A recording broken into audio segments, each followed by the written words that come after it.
यौम इज़िन तुहद्दिसु अख़बारहा, कुरान में आया है कि क़यामत के दिन जो द डे ऑफ जजमेंट है, जहाँ फैसला होगा, ये दुनिया तो एक तमाशा है, आज है कल ख़त्म हो जाएगी। चाहे कुछ भी लोग करें, नाचें कूदें गाएं, बम फेंकें, बम तोड़ें, लाखों को मार दें, कुछ भी करें, एक दिन इस दुनिया को तबाह हो बर्बाद हो जाना है। दुनिया का विनाश का एक दिन है, वह है क़यामत का दिन, जिस दिन न कोई दरख्त रहेगा, न कोई मकान रहेगा, न कोई घर रहेगा, ज़मीन परपट मैदान हो जाएगी, समंदर के पानी को बहा दिया जाएगा, समंदर में आग लगा दी जाएगी। उसके बाद जितने लोग ज़मीन में दफन होंगे, सारे लोगों को जिंदा करके उससे हिसाब लिया जाएगा। और हिसाब ये लिया जाएगा कि ये बताओ, ये कीमती ज़िंदगी तुमने किस काम में गुजारी, किस काम में गुजारी। ये जो अल्लाह ने ज़बरदस्त ज़बान दी है, ज़बरदस्त आँख दी है, ज़बरदस्त ब्रेन दिया है, ये ब्रेन थोड़ा सा मिस हो जाए एक रग तो आदमी पागल हो जाता है। पागल ही नहीं होता, कोमा में चला जाता है। बहुत सारे लोग हॉस्पिटल में 3 साल से कोमा में, ब्रेन हेमरेज हो गया। बहुत सारे लोग पागल हो गए, बोलना कुछ चाहते हैं, बोलते कुछ हैं, थोड़ी सी एक रग के दब जाने से। और आप बिल्कुल फ्रेश हैं, आप सोचते हैं, आप बोलते हैं, अक्लमंद की तरह बोलते हैं। इसमें आपका कोई कमाल नहीं है, कमाल आपके रब्बे आला का है, जिसने आपको इतनी बड़ी नेमत अता फरमाई। बहुत सारे लोग गूंगे हैं जो बोल नहीं पाते हैं, मगर आपको अल्लाह ने खूबसूरत ज़बान दी है, आप बोल रहे हैं। लाखों करोड़ों लोग बहरे हैं जो सुन नहीं सकते हैं, 2-4 लाख रुपए की मशीन लगा के सुनते हैं। बड़े बड़े मंत्री, बड़े बड़े मिनिस्टर, उसके कान में मशीन है, मशीन के जरिए वो सुनते हैं। लेकिन आप बगैर मशीन की मदद के दीवार के उस पार की बात आप सुन लेते हैं।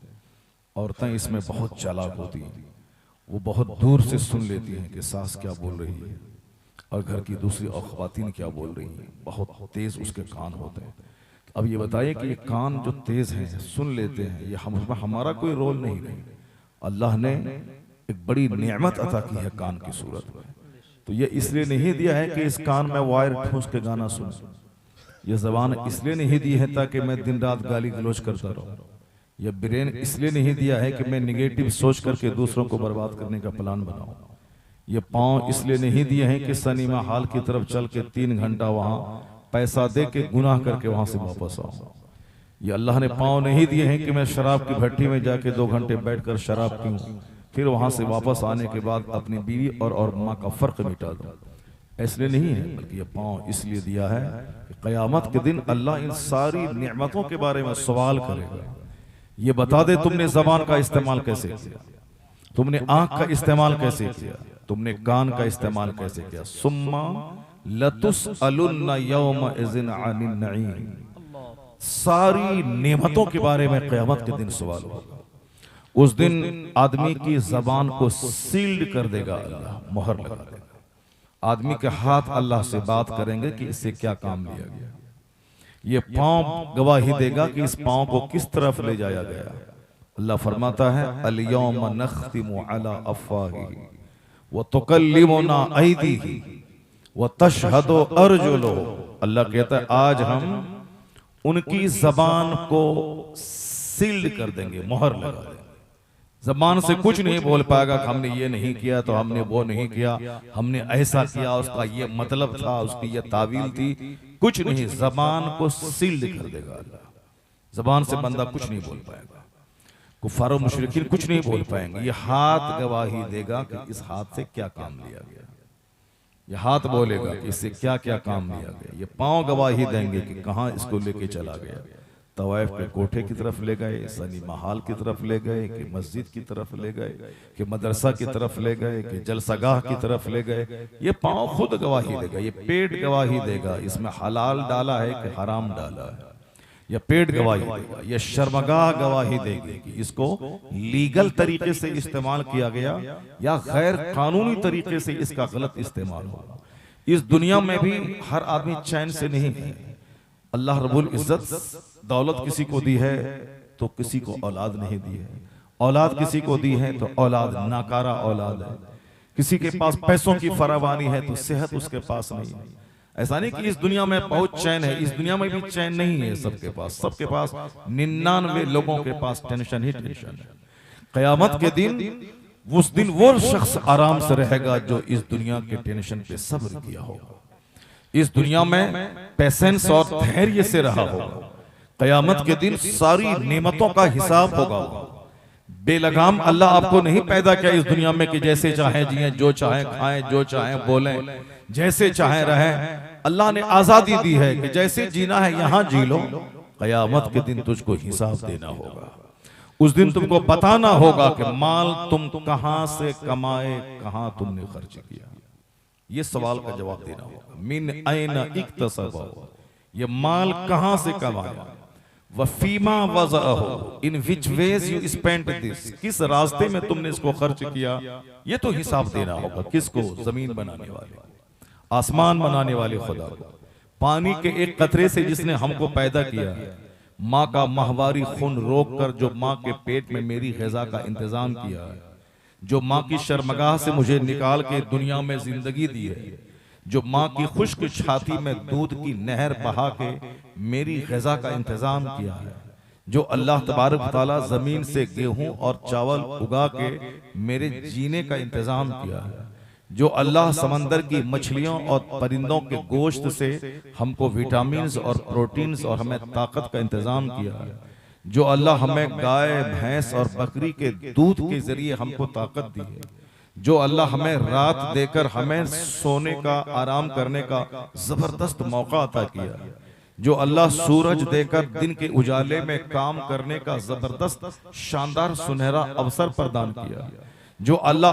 औरत देकर हमारे कल्ब की तस्कीन का सामान फराहम किया, जो अल्लाह औलाद देकर हमारे दिलों की ठंडक का इंतजाम किया, जो अल्लाह मौसम बदल बदल कर मेरे जीने का इंतजाम किया, जो अल्लाह बारिश बरसा कर मुर्दा खेत को जिंदा करने का इंतजाम किया, जो अल्लाह समंदर के खारे पानी को आसमान पे ले जाके मीठा और बरकत वाला पानी बना के मेरे पीने का इंतजाम किया।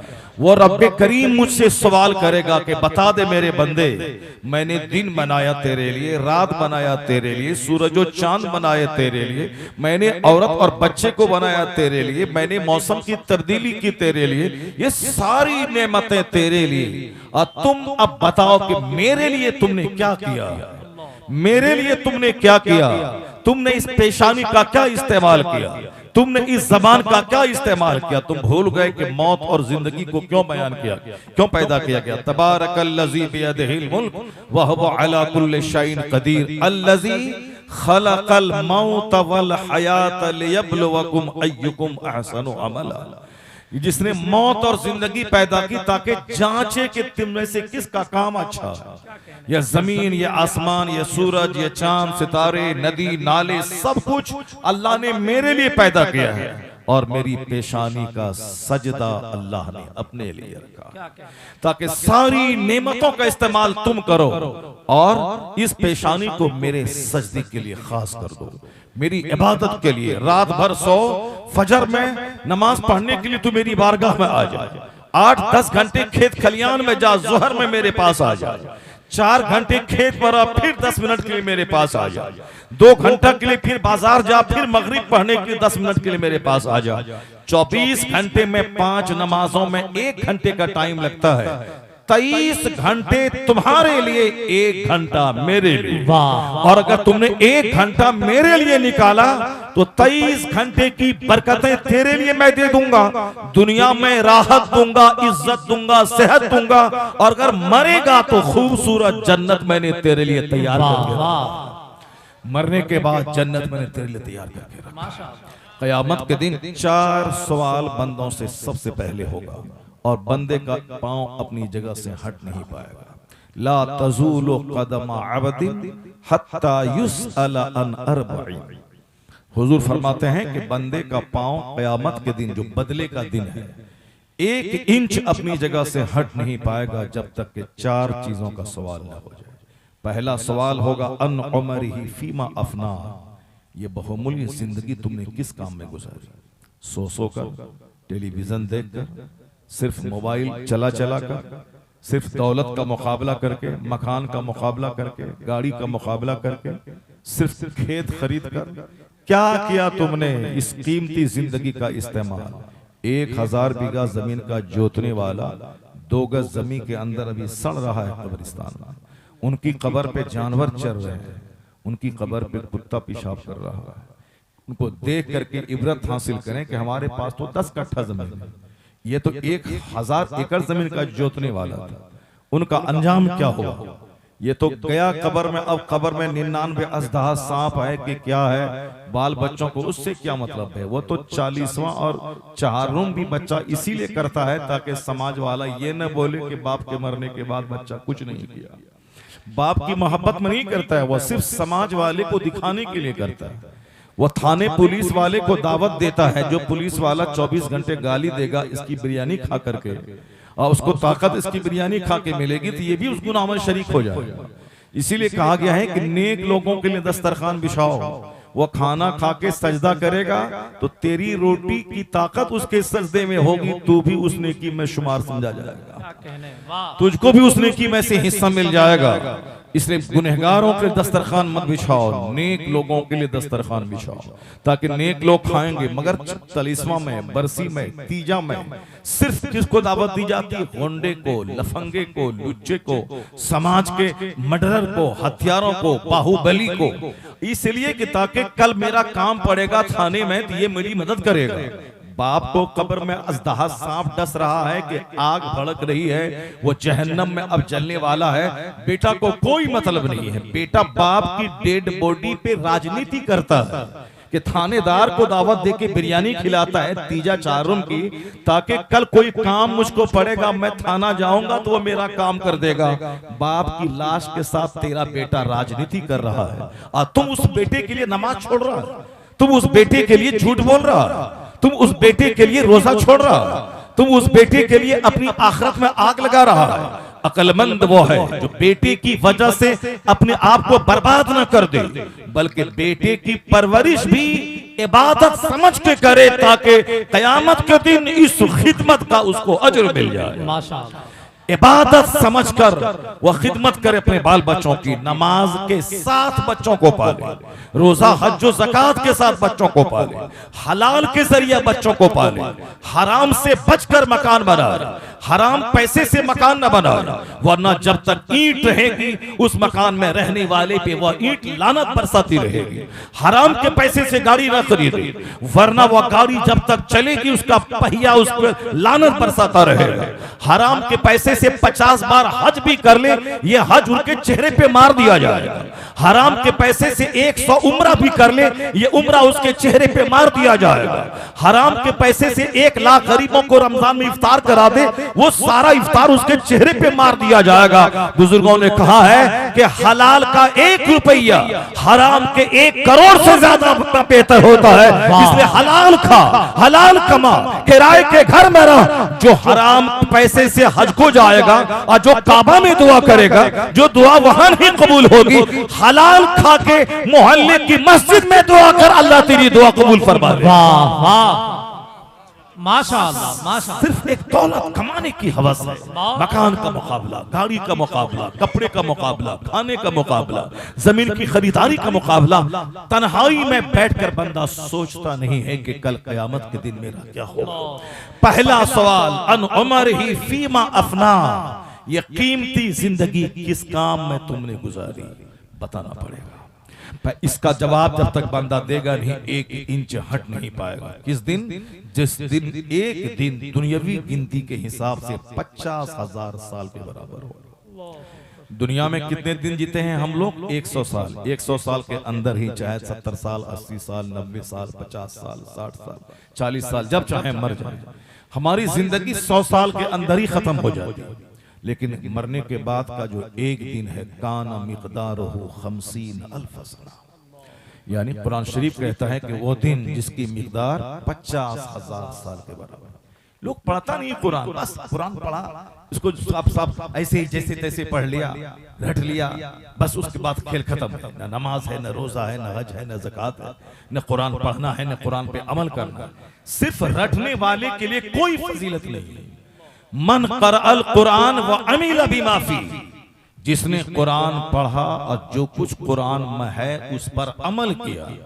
फ़अहल्ला हलालहु व हर्रमा हरामहु, जिसने कुरान के हलाल को हलाल जाना, कुरान ने जिसको हराम कहा है उसको हराम समझा, तब ये फजीलत आई है कि उल्बिसा वालिदाहु ताजन यौमल क़यामा ज़ौहु अहसनु मिन ज़ौइ शम्स फी बुयूतिकुमुद दुनिया। क़यामत के दिन उसके माँ बाप को वो इज्जत का ताज पहनाया जाएगा कि जिसकी चमक के सामने दुनिया के सूरज की रोशनी फीकी पड़ जाएगी।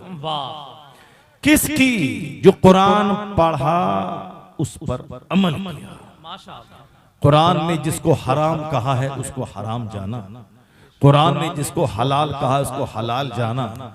ऐसा नहीं कुरान रट लिया दाढ़ी कटा रहे हैं, कुरान रट लिया नमाज छोड़ रहे हैं, कुरान रट लिया आप सिनेमा देख रहे हैं, कुरान रट लिया 24 घंटे गुटखा खा रहे हैं, कुरान रट लिया मोबाइल 24 घंटे चला रहे हैं, कुछ भी नहीं मिलेगा उसको। जो कुरान पढ़ा उस पर अमल किया उसके माँ बाप को इज्जत का ताज पहनाया जाएगा।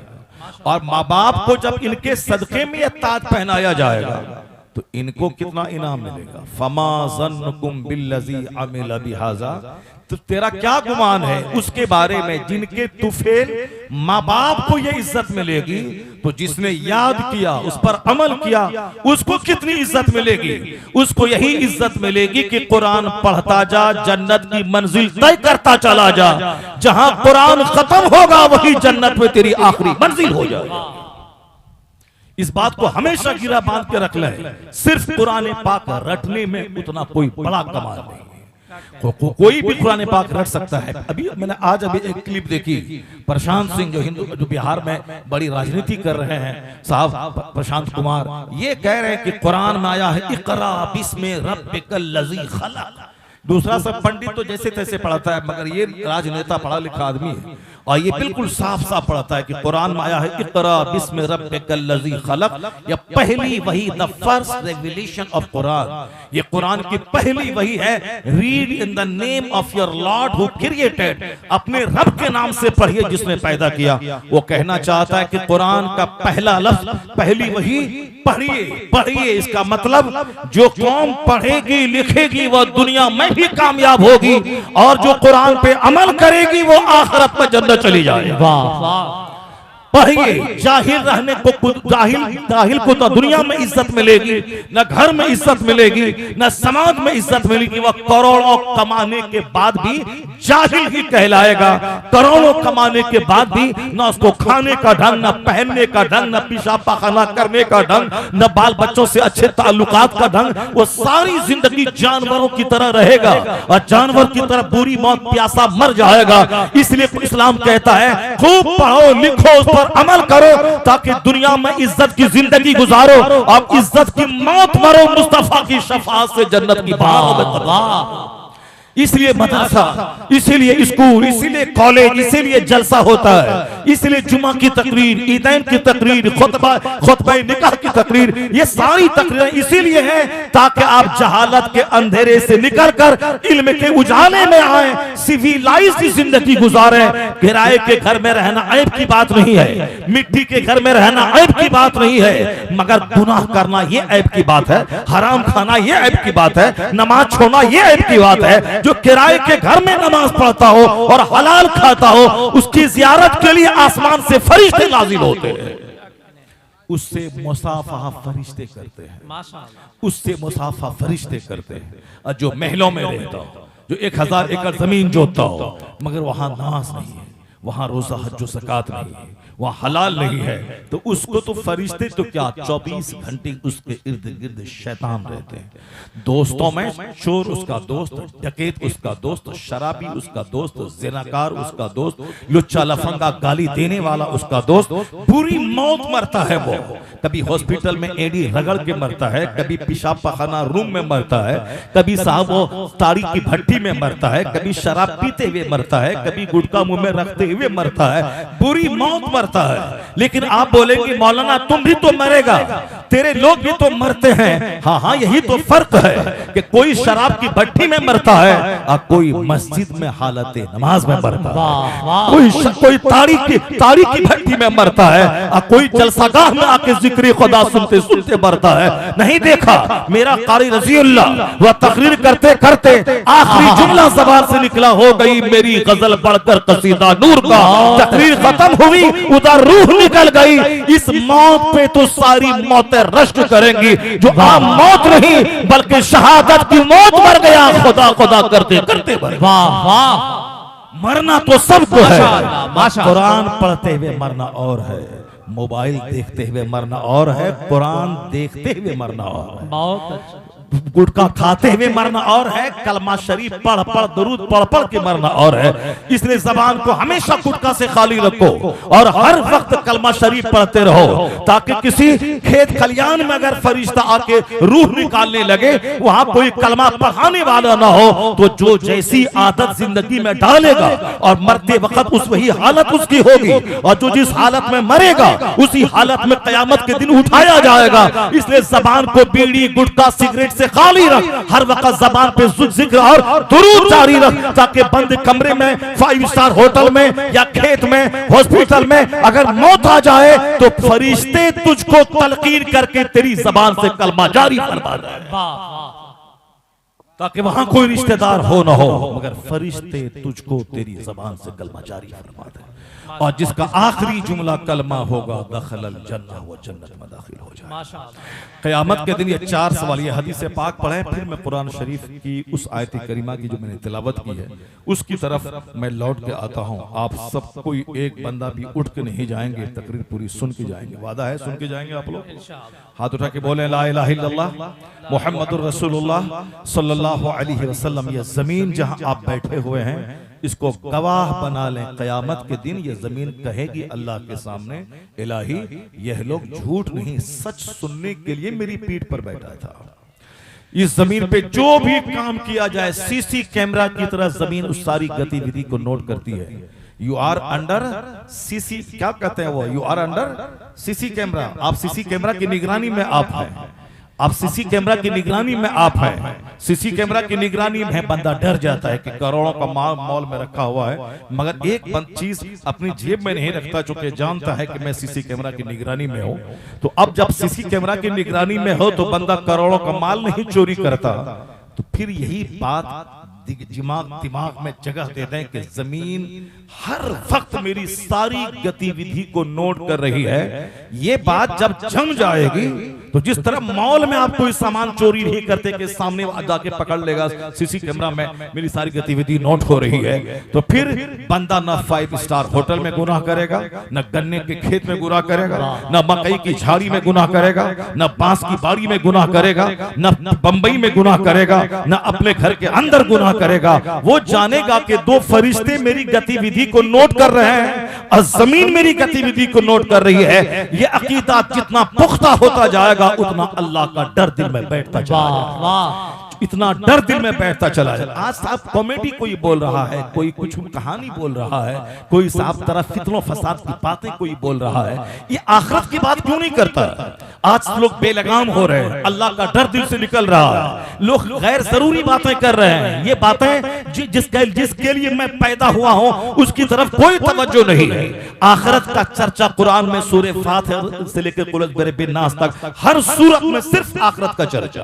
30वां पारा ले लें, सूरे नबा से लेकर नास तक हर सूरत में सिर्फ आखिरत का चर्चा है। इज़ा ज़ुलज़िलतिल अर्दु ज़िलज़ालहा व अख़रजतिल अर्दु अस्क़ालहा व क़ालल इंसानु मा लहा यौम इज़िन तुहद्दिसु अख़बारहा बिअन्ना रब्बका अवहालहा यौम इज़िन यस्दुरुन नासु अश्तातन लियुरौ अअमालहुम फमन यअमल मिस्क़ाल ज़र्रतिन खैरन यरह व मन यअमल मिस्क़ाल ज़र्रतिन शर्रन यरह। सिर्फ क़यामत का चर्चा है। जिस दिन जमीन हिला दी जाएगी, जिस दिन जमीन अपनी सारी चीजें निकाल देंगी, जिस दिन लोग एक मुंतशिर होकर अलग अलग गिरोह बनाकर अल्लाह के सामने हिसाब देने के लिए हाजिर होंगे, जिस दिन राई बराबर भी कोई बुराई करेगा तो वहां देखेगा, राई बराबर नेकी करेगा तो वहां देखेगा। सूरह ज़िलज़ाल निस्फ कुरान है आया है कि जो सूरह जिलजाल पढ़ ले आधे कुरान की तिलावत का सवाब मिल जाएगा। तो अब इसमें सिर्फ आखिरत ही है, सिर्फ आखिरत और कयामत का नक्शा है। इसके बाद दूसरी सूरत सूरह आदियात है, वल आदियात में तो भी निस्फ कुरान के बराबर है, यानी जो उसको पढ़े उसको भी आधे कुरान की तिलावत का सवाब मिल जाएगा। और उसमें क्या कहा गया, वल आदियात दबहा फल मूरियात कदहा फल मुगीरात सुबहा फअसरन बिही नक़अ फवसतन बिही जमअ इन्नल इंसान लिरब्बिही लकनून व इन्नहु अला ज़ालिका लशहीद व इन्नहु लिहुब्बिल खैर लशदीद अफला यअलमु इज़ा बुअथिरा मा फिल क़ुबूर व हुस्सिला मा फिस सुदूर इन्ना रब्बहुम बिहिम यौम इज़िल लख़बीर।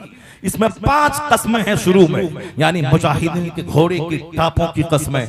जो मुजाहिदीन के घोड़े जब दुश्मनों की बस्ती में जाते हैं वो अपना पांव पत्थर पे मारते हैं, उससे जो चिंगारी निकलती है उस चिंगारी की किस्में। उसके बाद कहा गया ये इंसान अपने रब का नाशुक्र है, ये इंसान माल की मोहब्बत में बड़ा कर रहा है। कहा गया जिस दिन तुम्हारे दिल की सारी बातों का हिसाब होगा, जो कुछ दिल में है वो सब सामने होगा, उस दिन अल्लाह तबारक व तआला तेरे सारे मामलात की खबर रखता है, वो सारी चीजें तुझको बता देगा। पूरी सूरत में सिर्फ आखिरत का हिसाब व किताब का, दुनिया के लोगों की माल की मोहब्बत में सख्त होने का चर्चा है।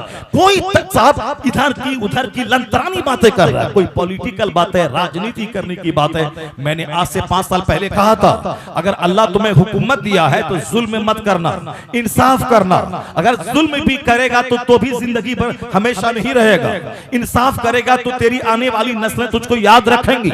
और जान ले कि तुझसे पहले भी बड़े बड़े बादशाह आए, आज न वो है, न उनका बेटा, न कोई बच्चा उसका है, वो सब आए अपना काम करके चले गए। न सूरी खानदान रहा, न लूदी खानदान रहा, न मुगल खानदान का बादशाह रहा, न हिंदुस्तान की आजादी के बाद जो पहला प्राइम मिनिस्टर जब पंडित जवाहरलाल नेहरू थे, न वो रहे, न गुलजारी लाल नंदा रहे, न इंदिरा रही, न मुरारजी देसाई रहे, कोई नहीं रहे, तो आप भी नहीं रहिएगा।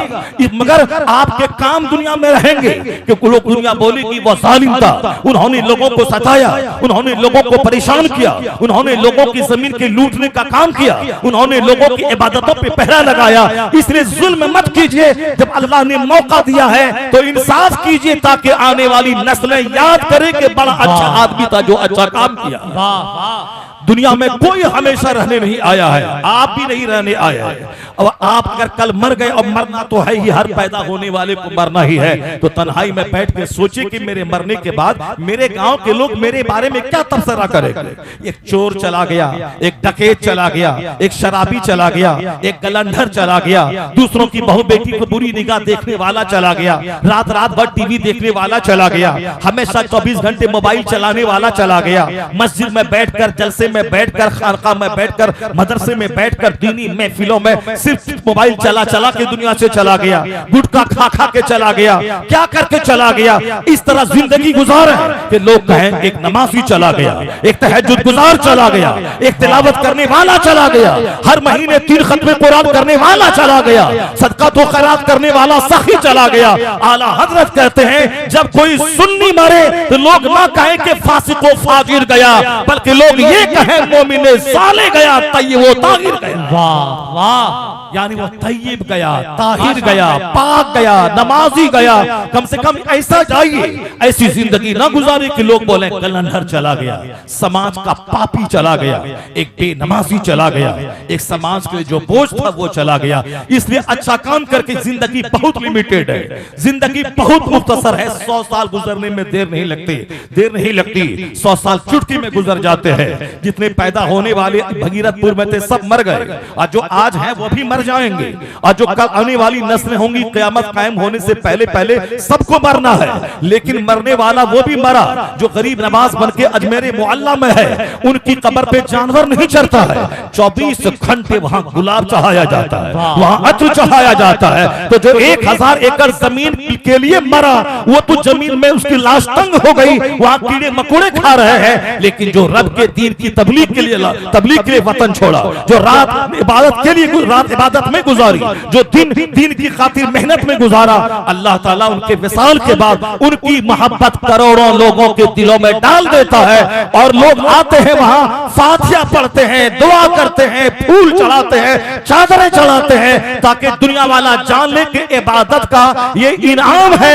दुनिया में उनकी कब्र पे 24 घंटे रहमतों की बारिश और आखिरत में ये इनाम होगा, वो अकेले जन्नत नहीं जाएगा, जितने उसके फॉलोवर्स हैं, जिसने कलमा पढ़ा, नेकी के साथ जिंदगी के दिन गुजारे, वह सब गरोह तर गरोह उनके पीछे जन्नतुल फिरदौस की तरफ जाते हैं। वाह वाह, कुरान करीम में सिर्फ आखिरत का चर्चा है। सूरह अम्मा यतसालून को ले लीजिए, अम्मा यतसालून अनिन नबाइल अज़ीम अल्लज़ीना हुम फीहि मुख्तलिफून कल्ला सयअलमून सुम्मा कल्ला सयअलमून अलम नजअलिल अर्द मिहादा वल जिबाल औतादा। इसमें क्या कहा गया?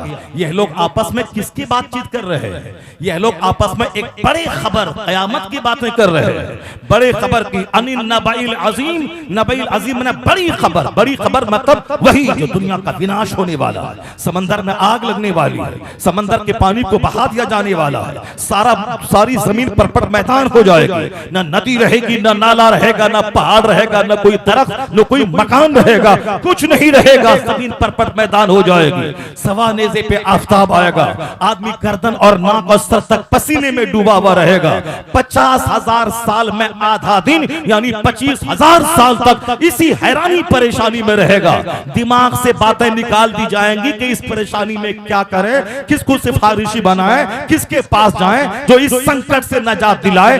25,000 साल यानी आधा दिन, दिमाग में ये बात ही अल्लाह नहीं डालेगा। 25,000 साल आधे दिन के बाद तब दिमाग में ये बात आएगी, इस मुसीबत से नजात पाने के लिए हमें किसी सिफारिशी को तलाश करना चाहिए। तब अहले महशर मशवरा करेंगे, कहां जाए, किसके पास जाए, किसके पास जाए। सब कहेंगे आदम अलैहिस्सलाम मेरे बाप है, चलो उसी बाप के पास जाते हैं कि इस संकट से नजात पा जाए, चाहे जहन्नम का ही फैसला हो जाए, मगर फिल वक्त इस मुसीबत से तो नजात मिल जाए। जबकि जहन्नम का अजाब इससे खतरनाक होगा, इससे बड़ा अजाब होगा। यह दुनिया में चाहे जो भी अजाब हो, चाहे कैंसर हो जाए, चाहे 50,000 बच्चे मर जाएं, चाहे ड्रोन में सारी औरतें मर जाएं, चाहे दुकान जल जाए, चाहे जलजले में सारा गांव धंस जाए, ये सारा अजाब कुछ नहीं है। चाहे जेल में बंदा सड़ जाए, चाहे उसकी गर्दनें काट के उसकी लाशों को सड़ा दिया जाए, आखिरत के अजाब के मुकाबले में ये कुछ नहीं है। ये जो अभी लोग तड़प रहे, अरे कैसे होगा मेरा मुस्तकबिल, वहां काटा जा रहा है, वहां मारा जा रहा है, फिलिस्तीन में 50,000 लोग शहीद हो गए, अब मेरा मुस्तकबिल क्या होगा, आने वाला दिन क्या होगा। अरे घबरा रहे हैं, ये घबराहट कुछ नहीं, तुम तो आराम से खा पी रहे हो।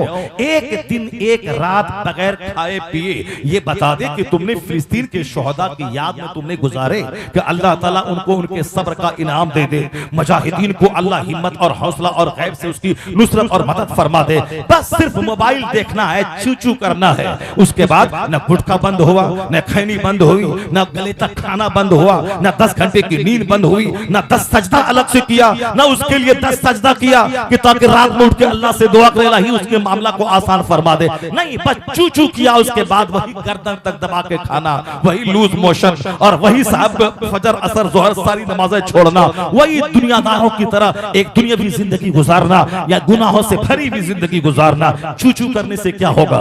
ये सारी आजमाइश है और उन पर क्यों तरस खाता है?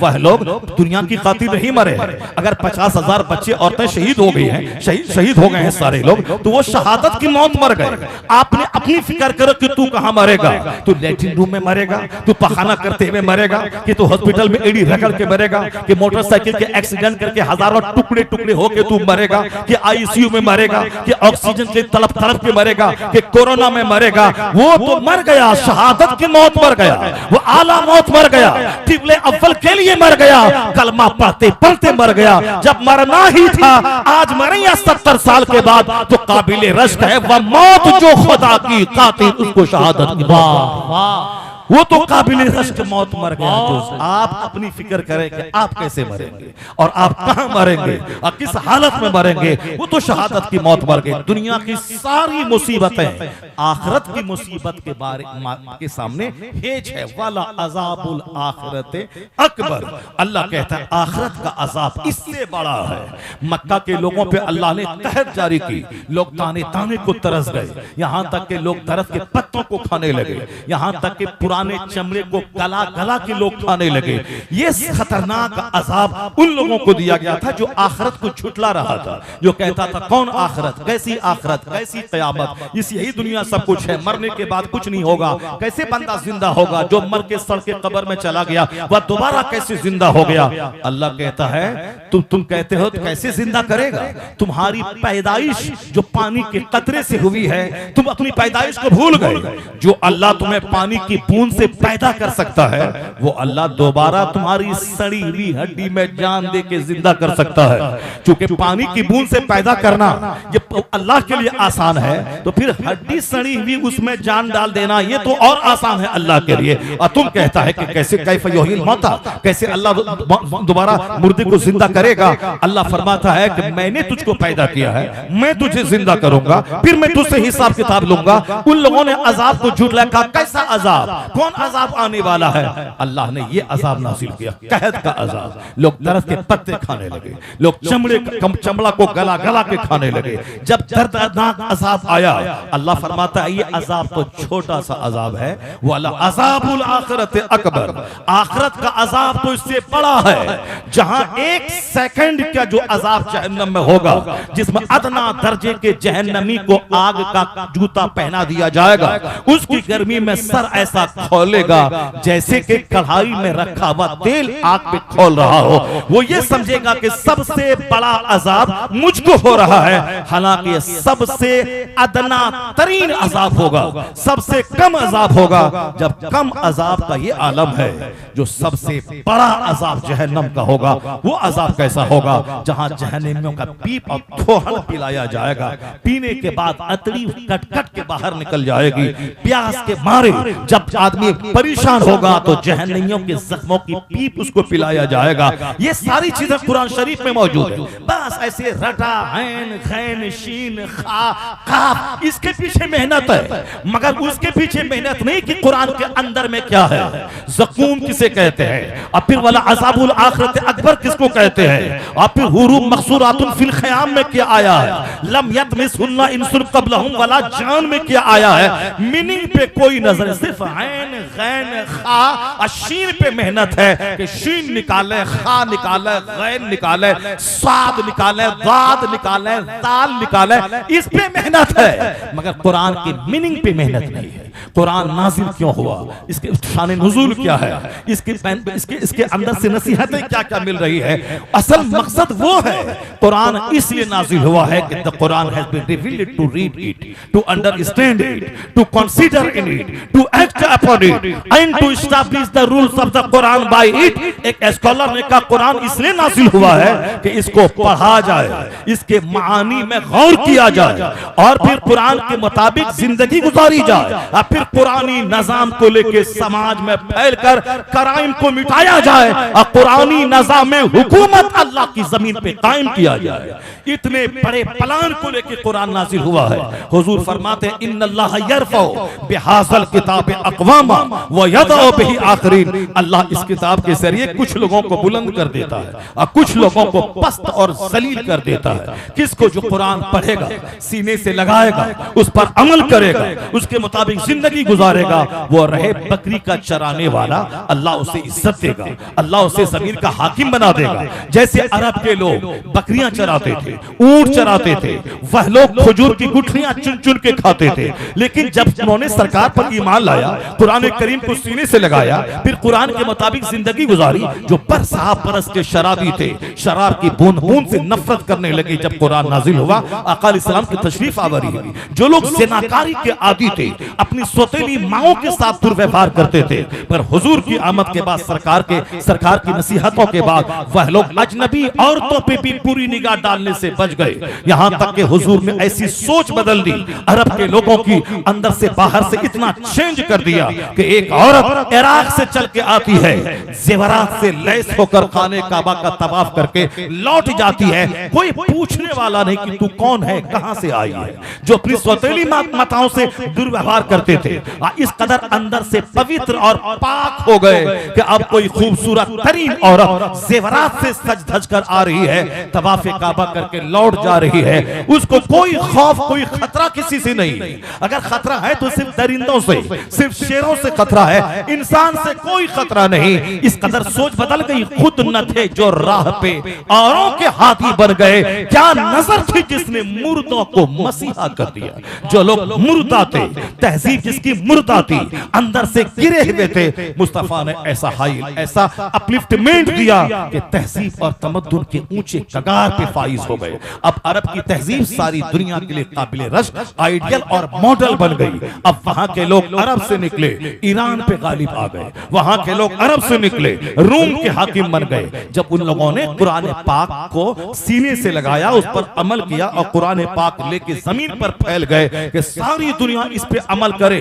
ताकि दुनिया ज़िना, शराब, सूद, मुर्दार के खाने से पाक हो जाए। जब वह लोग निकले, बेड़ा उठाया तो अल्लाह ने ईरान उसके हवाले कर दिया, अल्लाह ने रूम उसके हवाले कर दिया, अल्लाह ने दुनिया के बेशुमार ममालिक, यानी 100 साल के अंदर अंदर अरब के लोगों को आधी दुनिया पर अल्लाह ने गलबा अता फरमा के बता दिया कि अल्लाह इस किताब के जरिए बाज लोगों को बुलंद कर देता है। और जिन्हें अपनी दौलत पे घमंड था, जिन्हें अपनी औलाद पे गुरूर था, जिन्हें अपने महल पे घमंड था, जिन्हें अपनी सरदारी पे घमंड था, उतबा और शैबा को, वह लोग जो ताइफ में बहुत बड़े खूबसूरत बाग के मालिक थे, जब हुजूर वहां तबलीग दीन की खातिर गए, उन लोगों ने कहा कि अल्लाह ताला को और कोई नहीं मिला था, तुझको नबूवत के लिए चुन लिया, तुझ पर वही नाजिल किया। यह मक्का मदीना के दो बड़े रईस थे, इन रईसों पे वही नाजिल होनी थी, तुम जैसे लोगों पे वही नाजिल हो गई, अल्लाह को और कोई नहीं मिला था। यानी इस कदर ऐसे ऐसे जुमले बोलकर सरकार को तकलीफ पहुंचाया। ओबाश बच्चों को हुजूर के पीछे लगा दिया,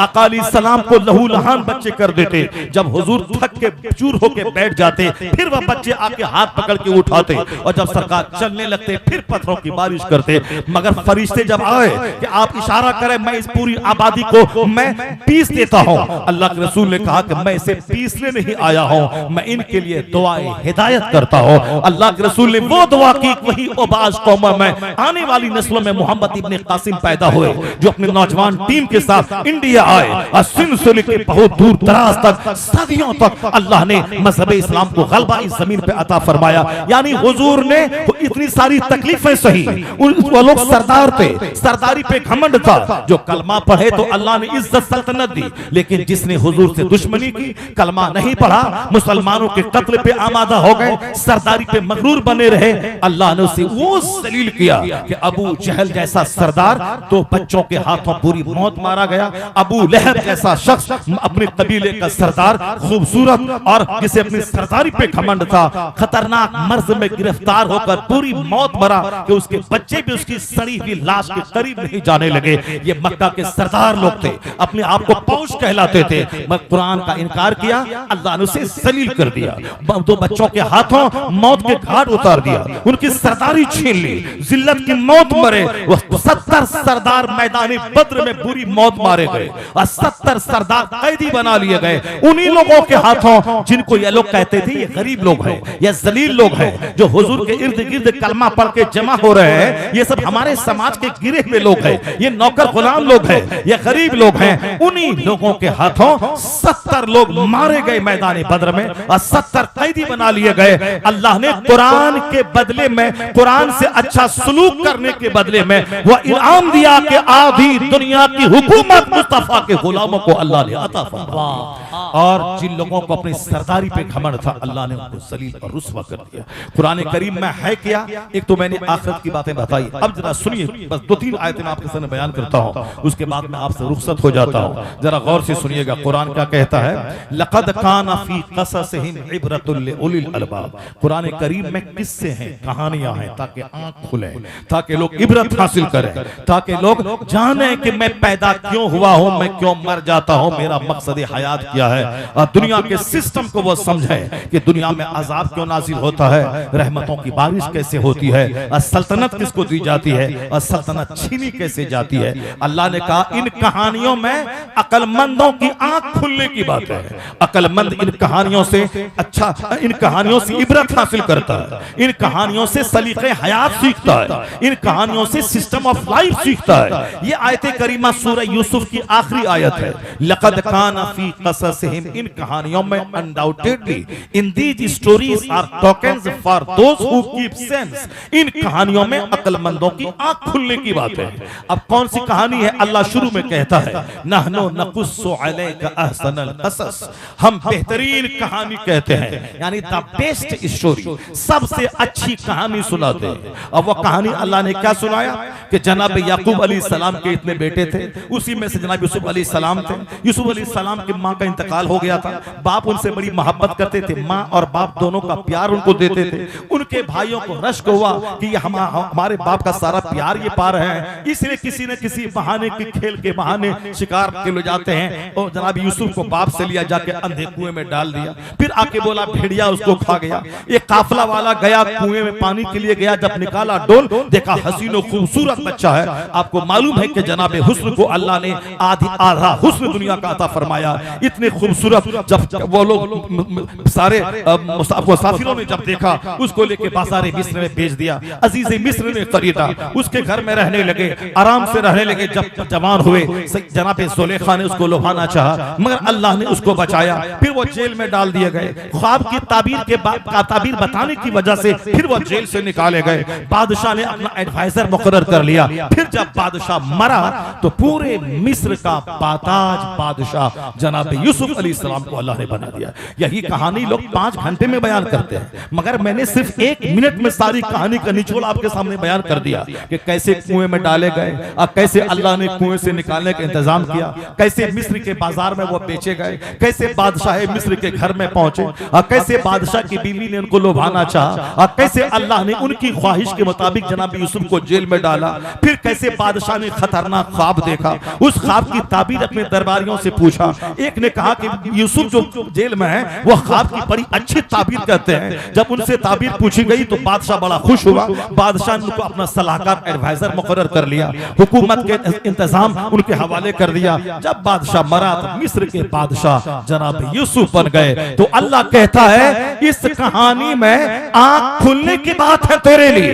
कौन है जो दुनिया चलाता है? कौन है जो दुनिया का शासन चलाता है?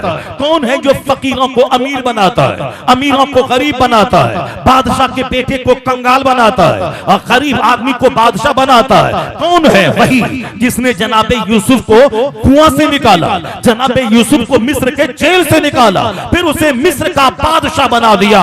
और वही उसी मिस्र में फिरौन को अल्लाह ने बादशाह बनाया था। 400 साल की लंबी उम्र दी थी और पूरा मिस्र उसके हवाले था। वो चलता तो 1 महीने तक अपने बाग में चलता रहता, लेकिन जब फिरौन ने खुदाई का दावा किया, बादशाह का गलत इस्तेमाल किया, जनाब मूसा अलैहिस्सलाम के पीछे पड़ गया, जनाब मूसा अलैहिस्सलाम के कत्ल का प्लान बनाया, तो अल्लाह ने बीच दरिया में फिरौन को डुबा दिया।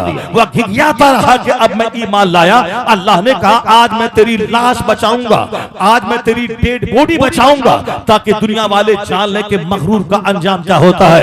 3000 साल के बाद आज फिरौन की सूखी सड़ी हुई लाश मिस्र के म्यूजियम में आज तक मौजूद है। ये पूरी कहानी इस आयत करीमा में बयान की गई है। वह जाफजना बिबनी इस्राइल अल बहर फअतबाहुम फिरऔन व जुनूदहु बग़यन व अदवा हत्ता इज़ा अदरकहुल गर्क़ क़ाल आमनतु अन्नहु ला इलाहा इल्लल्लज़ी आमनत बिही बनु इस्राइल अलआन वक़द असैत क़ब्लु व कुन्त मिनल मुफ़्सिदीन फलयौम नुनज्जीका बिबदनिका लितकून खल्फका लितकुन लिमन खल्फका आया व इन्न कसीरम मिनन नास अन आयातिना लगाफिलून। अल्लाह कहता है कि जब फिरौन ने मूसा अलैहिस्सलाम का पीछा किया तो हमने जनाबे मूसा को समंदर में रास्ते निकालकर उसको गुजार ले गए। और जब फिरौन पीछा करता हुआ आया, बीच समंदर में गया, तो हमने पानी को मिलने का, पानी जब मिला फिरौन डूबने लगा तो बोला अब मैं ईमान लाता हूं, अब मैं ईमान लाता हूं। अल्लाह ने कहा अभी ईमान लाता, अल-आना वक़द असैता क़ब्लु व कुन्त मिनल मुफ़्सिदीन, अभी तू ईमान लाता है, इससे पहले तू फसादी और बागी था, फसाद फैलाता था। अल-यौम, आज मैं तेरी लाश बचाऊंगा, लोना जी का बदन का, आज मैं तेरा बदन, तेरी लाश बचाऊंगा। ले तकून लिमन खल्फका आया, ताकि आने वाले लोगों के लिए तेरी डेड बॉडी इबरत बनी रहे कि खुदाई का दावा करने वाला बेगौरो कफन न जमीन ने कबूल किया न समंदर ने कबूल किया, सड़ी हुई हड्डी की सूरत में म्यूजियम में पड़ा हुआ है वो जो कहता था मैं खुदा हूं, मैं मिस्र का बादशाह हूं। तो अल्लाह कहना चाहता है वही खुदा है जो फिरौन को बादशाहत देता है, और जब बादशाहत का गलत इस्तेमाल करे उसे समंदर में डुबा देता है, उसको इबरत की खातिर उसकी लाश को बाकी रखता है। और वही खुदा है जो जनाबे यूसुफ अलैहिस्सलाम को कुआं से निकालकर, जेल से निकालकर मिस्र का बादशाह बना देता है। इसका मतलब कुल्लिल्लाहुम्मा मालिकल मुल्क तूतिल मुल्क मन तशा व तंज़िउल मुल्क मिम्मन तशा व तुइज़्ज़ु मन तशा व तुज़िल्लु मन तशा बियदिकल खैर इन्नका अला कुल्लि शैइन कदीर। सारे बादशाहों का बादशाह है वह खुदा, जिसे चाहता है हुकूमत देता है और जिससे चाहता है छीन लेता है, जिसे चाहता है इज्जत देता है, जिसे चाहता है जलील करता है। सारा इख्तियार उसी रब्बे आला के पास है। सारा इख्तियार उसी रब्बे आला के पास है। इसलिए कभी भी घबराए नहीं कि मुस्तकबिल क्या होगा मुसलमान का, आने वाले दिन में इस्लाम का क्या होगा। कुछ नहीं होगा। दुनिया बनाने वाला खुदा, कयामत कायम करने वाला खुदा, बचपन बुढ़ापा जवानी देने वाला खुदा, हमें खिलाने वाला खुदा, हमें पानी देने वाला खुदा, हमें मौत देकर दोबारा जिंदा करके हिसाब लेने वाला खुदा। तो इस्लाम अल्लाह का पसंदीदा दीन है। जमीन किसी के बाप की नहीं है, जमीन खुदा की, आसमान खुदा का, इस्लाम खुदा का पसंदीदा मजहब। तो दूसरा कोई खुदा ही नहीं है कि खुदा की हुकूमत को खतरा हो। खुदा बेनियाज है, कोई दूसरा खुदा नहीं है जिसको खुदा को उस खुदा से डर लग रहा हो। तो जब खुदा बेनियाज है और कोई दूसरा खुदा के मद्दे मुकाबिल नहीं है, तो खुदा को जब कोई खतरा नहीं है तो खुदा के दीन को किससे खतरा होगा। खुदा का पसंदीदा दीन इस्लाम है। तो इस्लाम को न कोई खतरा पहले था, न आज है, न कयामत तक रहेगा। बल्कि अल्लाह कहता है युरीदूना लियुत्फिउ नूर अल्लाह बिअफ़वाहिहिम वल्लाहु मुतिम्मु नूरी।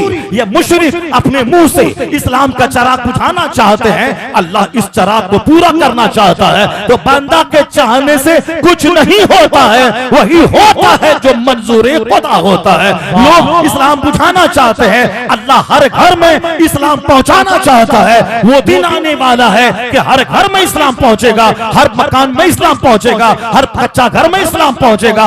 एक मजहब इस्लाम होगा और एक मसलक अहले सुन्नत व जमाअत। वाह। युरीदूना लियुत्फिउ नूर अल्लाह बिअफ़वाहिहिम वल्लाहु मुतिम्मु नूरी। ये मुशरिक अपने मुंह से इस्लाम का चराग बुझाना चाहते हैं, अल्लाह उस नूर को पूरा करना चाहता है। अब रह गई बात मुसलमान इस्लाम नहीं है, इस्लाम अल्लाह का पसंदीदा मजहब है। मुसलमान अगर बदअमल हुआ, ये अगर शादी ब्याह में अपनी 80 साल की बुढ़िया को नचवाने लगा, और ये अगर पैसा कौड़ी को पानी की तरह शादी में बहाने लगा, जो शादी इस्लाम ने आसान किया था कि मस्जिद में 2 आदमी के बीच में निकाह पढ़ ले, और हुजूर ने अपनी बेटी सारी औरतों के सरदार सैयदा फातिमा की शादी सिंपल ढंग से मस्जिद नबी में करवा दी। और हम हैं कि 5 करोड़ की शादी, 10 करोड़ की शादी, फिल्मी शादी, जैसे फिल्म में डेकोरेशन है, फिल्म में कालीन बिछते हैं, फिल्म में 80 साल की बुढ़िया नाचती है, इसी तरह की शादी रियल में हमारे लोग करने लगे कि हल्दी की रस्म, फला की रस्म, चिला की रस्म, कपड़ा कपड़ा खरीदारी की रस्म, यानी शादी को इतना मुश्किल बना दिया कि जिना आसान हो गया। जिनाकारी 100 रुपए में, जिनाकारी 50 रुपए में, जिनाकारी मिठाई के एक डब्बे में, जिनाकारी हर गली में, हर चौराहे में, तवाइफ के कोठे पर। बच्चा जवान हुआ 18 साल में, शादी हो रही 48 साल में, या 20 साल उसकी शादी लेट हो रही है, या 20 साल तक जिना करता रहा, लूज मोशन, 20 साल तक हैंड प्रैक्टिस करता रहा, मुश्तजनी करता रहा, तवाइफ के कोठे पे जाता रहा। औरतें कोचिंग सेंटर और पढ़ाई के नाम पे न जाने अपने क्लासमेट, अपने साथियों के साथ न जाने क्या क्या गुल खिलाती रही कोचिंग सेंटर में, और साहब इंस्टीट्यूट में, स्कूल में, कॉलेज में क्या क्या करती रही। जवान हुई 18 साल में, शादी उसकी हो रही 38 साल में, या 20 साल उसकी शादी डिले हो रही है। न जाने चोर दरवाजे से कितने हमल गिरवाए गए। ये सारा तमाशा काफिरों की तरह। और जब अज़ाब इलाही नाजिल होता है, काफिर से फुटबॉल बना के नचाता है, गर्दन पे तलवार लटकती है, इसे जलील करता है, खौफो हरास के माहौल में रखता है, तो कहता है अल्लाह कहां है, रसूलुल्लाह कहां है, गौसे आजम कहां है। मत पूछ अल्लाह कहां है, ये बता के तू कहां है, तेरा घर कहां है, तेरा कल्चर कहां है, तेरी तहजीब कहां है, तेरी शादी बियाह कहां है, ये बच्चों की बर्थडे पार्टी कहां है, ये कव्वाली कहां है, ये मस्तियां कहां है। ये घर के 10 लोग हैं, फजर के टाइम में 10 मर्द औरतें सब सोए हैं, एक बंदा उठ के ना नमाज पढ़ता, ना तिलावत करता, ना तहज्जुद के वक्त में कोई आंसू बहाता। कहता अल्लाह कहां है, गौसे पाक कहां है। तो हम जिए मस्तों की तरह, और अजाब आए तो अल्लाह बचा दे, ऐसा नहीं होता है। बल्कि जियो गुलाम मुस्तफा की तरह। तेरा लिबास काफिर से अलग, तेरी शादी काफिर से अलग, तेरा कल्चर काफिर से अलग, तेरे जीने का अंदाज मुशरिकों से अलग। जब तू सच्चा मोहम्मदी बन जाएगा, कष्ट में घिरेगा, तो दुआ भी नहीं करेगा, अल्लाह अपने महबूब के गुलामों को कष्ट से बचाएगा। अब डॉक्टर इकबाल कहते हैं इतना बुलंद कर ले अपने आप को, इस कदर इबादत के लिए वक्फ कर दे, इस कदर अपने आप को सुथरा कर दे, मुस्तफा का गुलाम बना ले, आखिरत का डर इतना दिल में पैदा कर ले, इतना पैदा कर ले कि बगैर दुआ के अल्लाह तेरी मुराद पूरी फरमा दे। कि खुद ही को कर बुलंद इतना कि हर तकदीर से पहले खुदा बंदे से खुद पूछे बता तेरी रज़ा क्या। वाह वाह, माशाअल्लाह माशाअल्लाह। नारे तकबीर, नारे रिसालत, अज़मते मुस्तफा कॉन्फ्रेंस, मसलके आला हजरत, उलमाए अहले सुन्नत।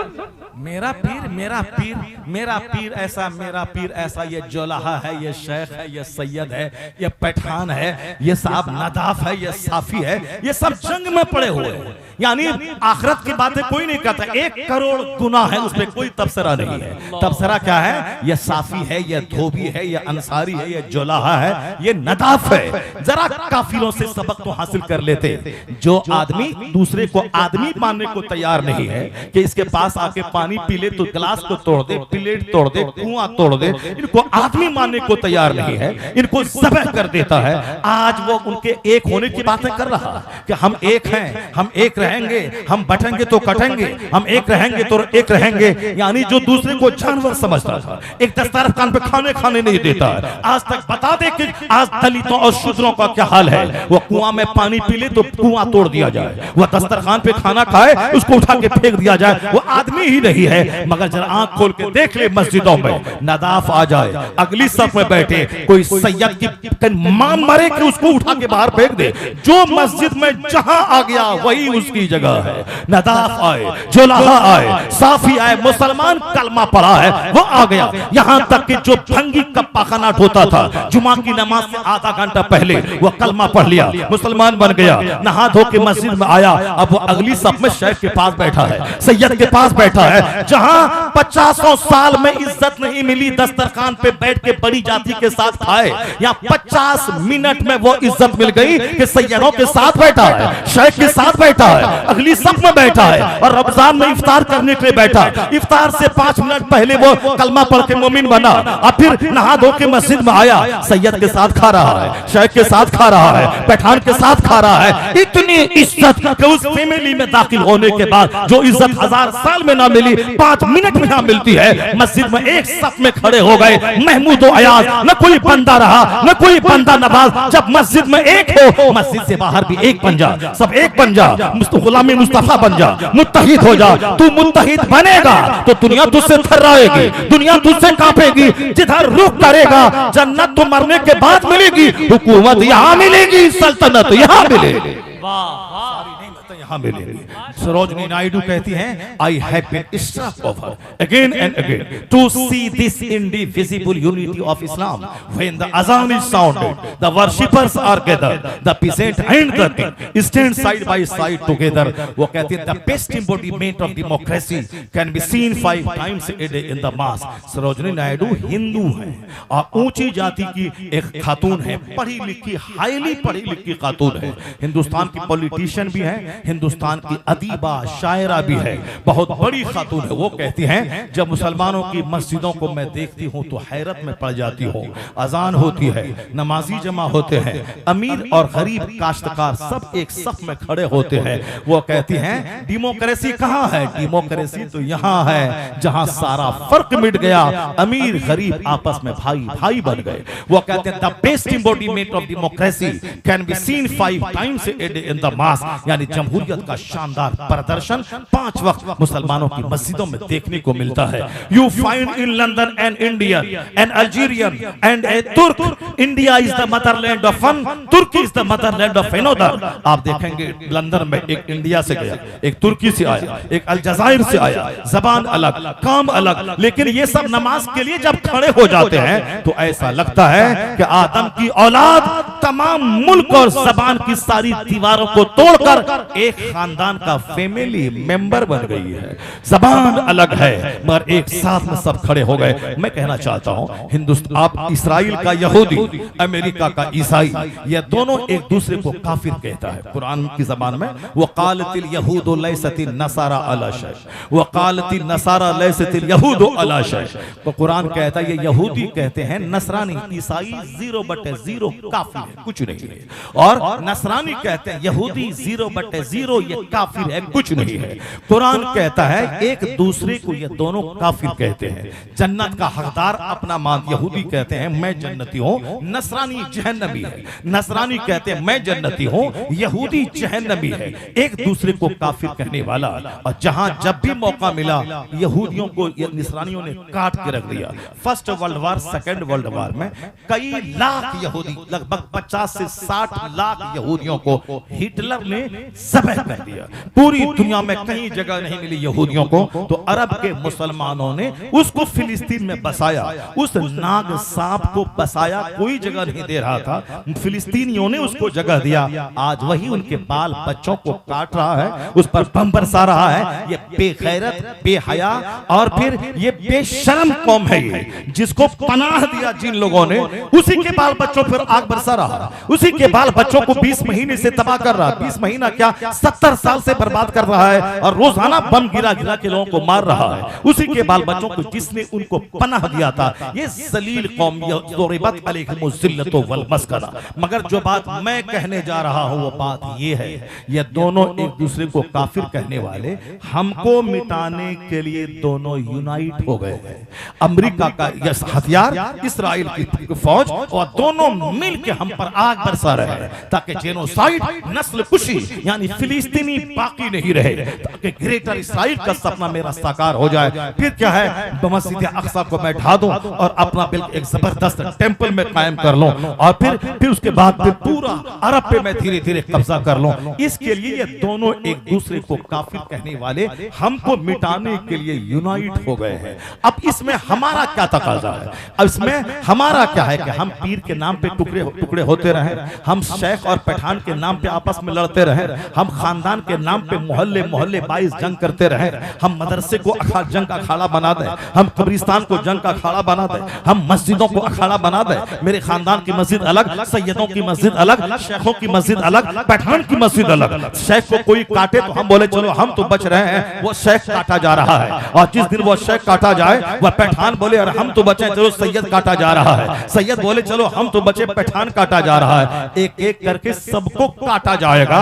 उन काफिरों से सबक हासिल कर कि जब ये दोनों काफिर एक हो गए हैं मुझे मिटाने के लिए, अब तू भी सारे झगड़े खत्म करके एक हो जा और बता दे कि हम भी अब एक हो गए हैं इस्लाम और काबा बचाने के लिए। वाह, हम एक हो गए इस्लाम बचाने के लिए। जिस खानकाहों से इख्तलाफ की दीवार, इख्तलाफ की बू निकलती हो, उस खानकाहों को तोड़ दिया जाए। फातिहा के नाम पे एक हो जाओ, मिलाद के नाम पे एक हो जाओ, जुलूस मोहम्मदी के नाम पे एक हो जाओ। ये कौन सा डरामा है? जुलूस मोहम्मदी तू भी निकालता है, हम भी निकालता है, अपना अलग एक खूंटा क्यों कायम किया हुआ है? 1.5 ईंट की मस्जिद अलग कायम क्यों किया हुआ है? अंदर से दिल एक दूसरे के टूटे हुए क्यों है? ये अल्लाह का अजाब है कि दिल में हसद है, दिल में कीना है, दिल में कुदूरत है। भाई भाई टूटे हैं, इमाम मोहसिन टूटा है, मुदर्रिस मुदर्रिस टूटे हैं, मोहल्ला मोहल्ला टूटा है। ये अजाब इलाही है कि दिल माइल नहीं होता। छोटी छोटी बात पे इख्तलाफ है,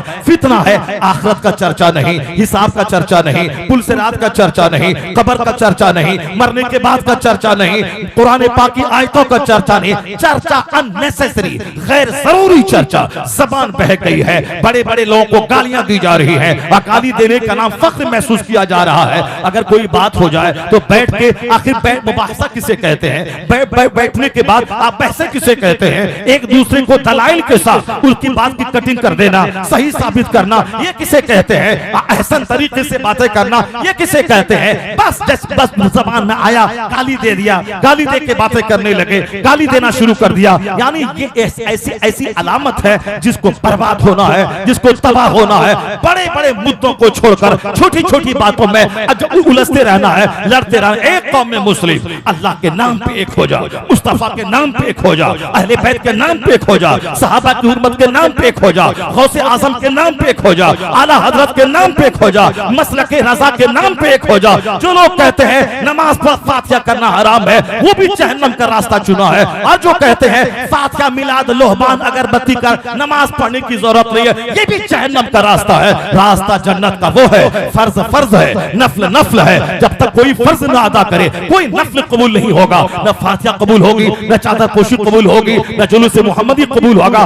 नमाज फर्ज आज़म है, नमाज छोड़कर कोई नफल नेकी काम नहीं आएगी। तो मसलक के आला हजरत यही है कि सिर्फ नमाज पढ़ने के बाद इन नवाफिल को हराम कहने वाला वो भी जहन्नम जाएगा। तो मसलक के रजा ये है कि फातिहा भी होगी, नियाज भी होगी, नमाज भी होगी, पर फर्ज पहले होगा, वाजिब पहले होगा, सुन्नत मुअक्कदा पहले अदा होगी, नफल बाद में होगा, नमाज पहले होगी, फातिहा बाद में होगी, रोजा पहले होगा, जुलूस मोहम्मदी बाद में निकलेगा, फर्ज भी अदा होगा, नफल भी अदा होगा। यह सीधा रास्ता जन्नतुल फिरदौस लेके चला जाए। वाह वाह, यही है सीधा रास्ता, यही है मसलक आला हजरत। गिरा बांध के रख लें कि नमाज फर्ज आज़म है, हज सब पर फर्ज नहीं है, ज़कात सब पर फर्ज नहीं है, सदक़े फित्र सब पर वाजिब नहीं है, कुर्बानी सब पर वाजिब नहीं है। जो साहिब निसाब है उस पर कुर्बानी वाजिब है, जो साहिब निसाब है उस पर सदक़े फित्र वाजिब है, जो साहिब माल है उस पर ज़कात फर्ज है, जो साहिब इस्तिताअत है उस पर जिंदगी में एक बार हज फर्ज है। मगर नमाज हर मुसलमान, आकिल पाकिल मर्द, आकिल बालिग मर्द, औरत, शहरी देहाती, गरीब अमीर, फकीर, सेहतमंद बीमार, सब पर फर्ज है। ये सबसे बड़ा फर्ज है। जिस तरह जिंदा रहने के लिए खाना जरूरी है, उसी तरह मुसलमान बने रहने के लिए नमाज पढ़ना जरूरी है। अगर कोई खाना नहीं खाए मर जाएगा, उसी तरह कोई नमाज नहीं पढ़े मुसलमान नहीं रहेगा। हदीस मुस्लिम आया बैनल अब्द वल कुफ्र तर्कुस सलात, एक मुसलमान और काफिर के दरमियान जो चीज फर्क पैदा करती है वह तर्के सलात है। नमाज पढ़ने वाला मोमिन, नमाज छोड़ने वाला नहीं होगा कामिल मोमिन। फ़िक़्ह हनफी में जब तक नमाज को फर्ज समझे बंदा, काफिर का फतवा तो नहीं लगेगा। अलबत्ता वो सड़ा हुआ ढांचे का मुसलमान है जिसके पास न हाथ है न पांव है, बस सांस चल रही है। मुर्दा लोग नहीं कहेगा, मगर वह मुर्दे से बदतर है कि हाथ भी नहीं, पांव भी नहीं, आंख भी नहीं, जबान भी नहीं, सिर्फ सांस चल रही है। तो कोई फतवा नहीं देगा कि यह मुर्दा है, सांस चले जिंदा है। उसी तरह जो कलमा पढ़े अगर नमाज रोजे को फर्ज मानता है, उसको फतवा तो नहीं दिया जाएगा कि ये जाहिर ये काफिर है। अलबत्ता वह ढांचे का है जिसका पांव सड़ा हुआ, जिसके नमाज के हाथ सड़े हुए, जिसके रोजे की जबान सड़ी हुई, यानी नमाज है न रोजा है, वह ढांचे का आदमी है जो मुर्दों से बदतर है। इसलिए अपने हुजूर ने फरमाया, जब तेरा बच्चा 7 साल का हो उसे नमाज का आदेश दे, और जब बच्चा 10 साल हो उसे मार के नमाजी बना दे, और जब मार के नमाजी बने और जब नमाजी हो जाए बिस्तर उसका अलग कर दे।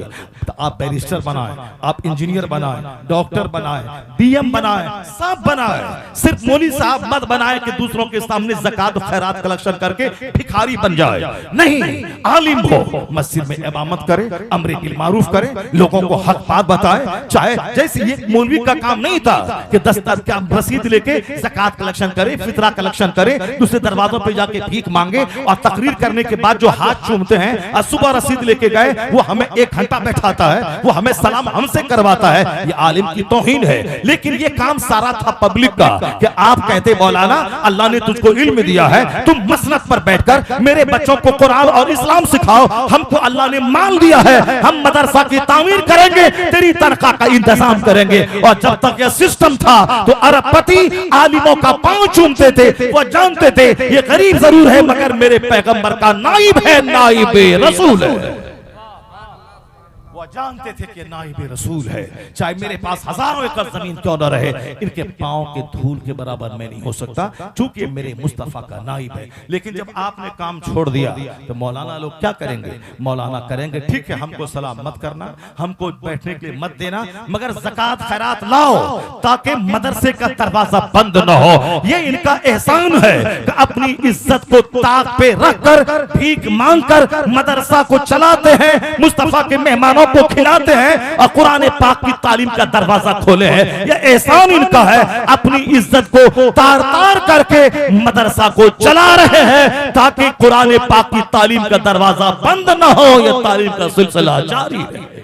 यह एहसान है इनका कि अपने आप को जलील करके चंदा करके मदरसा चलाते हैं, तामीर करवाते हैं, तनख्वाह का इंतजाम करवाते हैं, मुस्तफा के मेहमानों के खाने का इंतजाम करते हैं। इसलिए इनको जलील न समझें, इनके आने के बाद इनका इस्तेकबाल करें, इनका हाथ चूमें, ज़कात भी दें, खैरात भी दें, अलग से इनको नजराने भी इनके हाथ में दें कि ये ज़कात और खैरात से मदरसा चलेगा और ये नजराने हैं, इससे आप अपनी ज़रूरत पूरी करते रहे। हर जुमा के दिन अपनी मस्जिद के इमाम को 100, 200, 50, 25 रुपए नजराने दे, तनख्वाह अलग से, ये नजराने तोहफे अलग से। और जिन लोगों ने नजराने तोहफे आलिम उलमा को देना शुरू किया, अल्लाह ताला उसे इतना नवाजता है। एक सेठ चेन्नई का कहने लगा, जब से मैंने आलिमों को अलग से तोहफे देना शुरू किया, ईद के दिन शेरवानी देना शुरू किया, कपड़े देना शुरू किया, ज़कात का नहीं नवाफिल का, अल्लाह ने इतना मुझे नवाजा है, खुद मुझे पता नहीं कि मेरे पास कितनी दौलत है। अल्लाह के दीन की जो खिदमत करता है उसकी तुम खिदमत करो, अल्लाह इसके बदले में तुझे दुनिया भी देगा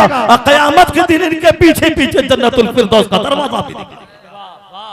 अल्लाह तबारक व तआला हमको और आपको सबों को कुरान समझने, कुरान पाक पढ़ने और कुरान पाक पर अमल करने की तौफीक अता फरमाए। इस कंप्यूटर में हजारों बातें हैं, 2-4 घंटे में सारी बातें खत्म नहीं हो पाएंगी, लेकिन जो बातें हो गई। मैंने बिल्कुल बेसिक और बुनियादी बातें आपके सामने रखी हैं। कोई बहुत बड़ी पेचीदा बातें ऐसे करके वैसे करके नारा लगवा के नहीं, मैंने बिल्कुल इस्लाम की जो बेसिक और बुनियादी पैगाम है वही मैंने आप तक पहुंचाने की कोशिश की है। अगर आपका सीना हिल गया, आपके दिल में अल्लाह का डर पैदा हो गया, आप अपनी जिंदगी में तौबा करके यूटर्न ले आए, आखिरत की तैयारी का शौक पैदा हुआ, समझ लीजिए कि जलसा कराने की मेहनत वसूल हो गई। अल्लाह तबारक व तआला आप सबों को दीनदारी अता फरमाए, आप सबों को अपने घरों में सारे लोगों को नमाजी बनाने और खुद नमाजी बनने की तौफीक अता फरमाए, दूसरों को नहीं मुस्तफ़ा को देखने की तौफीक अता फरमाए। फिल्म एक्टर नेता को नहीं देखना है बल्कि आला हजरत की ज़बान में उन्हें जाना, उन्हें माना, न रखा गैर से काम, लिल्लाहिल हम्द में दुनिया से मुसलमान गया। अल्लाह ताला इस महफिल को कबूल फरमाए। अल्लाह ताला फिर हमारी आपकी दूसरी मुलाकात होगी और उसके बाद फिर 3 घंटे की तकरीर होगी इंशाअल्लाह। आप सुनेंगे 3 घंटे वाली तकरीर कि आज ही कर दूं मैं 3 घंटे वाली तकरीर? बस आज जो होगी इंशाअल्लाह। मुझको आज आना नहीं था, बहुत सख्त ज़रूरत है। मैंने सारी बातें कह दी थी, मौलाना साहब ने कहा कि ठीक है आए, टिकट बनवा दिया उन्होंने राजधानी से, मगर वो टिकट को कैंसिल करवा दिया इन लोगों ने ताकि आपकी तकरीर हो जाए। अभी सिक्योरिटी साहब ने कहा कि आपको मैं डायरेक्ट घर भेजने का मैं इंतज़ाम कर दूंगा, इसी वरना मैंने कहा था कि 10 से लेकर 12 के बीच में 2 घंटे की तकरीर मेरी करवा दें और उसके बाद, मगर उन्होंने कहा कि नहीं आपके घर भेजने तक के लिए मैं गाड़ी का इंतज़ाम कर दूंगा। तो इसलिए मैं आपके सामने एक लंबी तकरीर मैंने आपके सामने कर दी। मेरे हिसाब से लंबी नहीं है, वो आपके हिसाब से लंबी है, मैंने कर दी इंशाअल्लाह अज़ीम। ये एक कर्ज है जो इंशाअल्लाह आइंदा दूसरी महफिल में इसको उतार दिया जाएगा। अभी हमारे मेहमान लोग हैं, इन लोगों से नात सुने और फिर अपने घर को आप जाएं, उलमा किराम की नसीहतों को कबूल करते। बहुत कामयाब जलसा आपकी नस्लें याद रखेंगी कि पहला जलसा जबरदस्त जलसा, सुभान अल्लाह, माशाअल्लाह, पहला जलसा कामयाब तरीन जलसा। सीना माशाअल्लाह। थोड़ा बड़ा रखिए, चौड़ा सीना रखिए, दिल खुला हुआ रखिए, नीयत अच्छी रखिए। अल्लाह ने कितना अच्छा जबरदस्त मौसम कर दिया। बहुत सारे जलसे शुरू होते टाइम में बारिश हुई, जलसा खत्म हो गया। सारे मेहमान को नजराने भी देना पड़ा, टेंट वाले को पैसा देना पड़ा, माइक वाले को देना पड़ा, मगर फायदा क्या हुआ? जलसा ही नहीं हुआ। मगर आज इतना जबरदस्त गर्मी भी नहीं थी कि बैठना मुश्किल हो जाए, बारिश भी नहीं थी कि बैठना मुश्किल हो जाए, भीनी भीनी हवा चल रही थी और आप सब मस्त हो रहे थे। और जलसा सुनहरे मौसम में आखिर 2 बजे रात तक चला। अभी और 2 घंटा चलेगा, चूंकि आपको अब्दुल साहब से नात सुननी है और फिर शम्स टीवी से नात सुननी है। उसके बाद फिर दुआ सलाम के बाद आपको महफिल से जाना है। अल्लाह ताला आपकी इस महफिल को कबूल फरमाए, आमीन। व आखिर दावाना अनिल हम्दुलिल्लाहि रब्बिल आलमीन। अस्सलाम।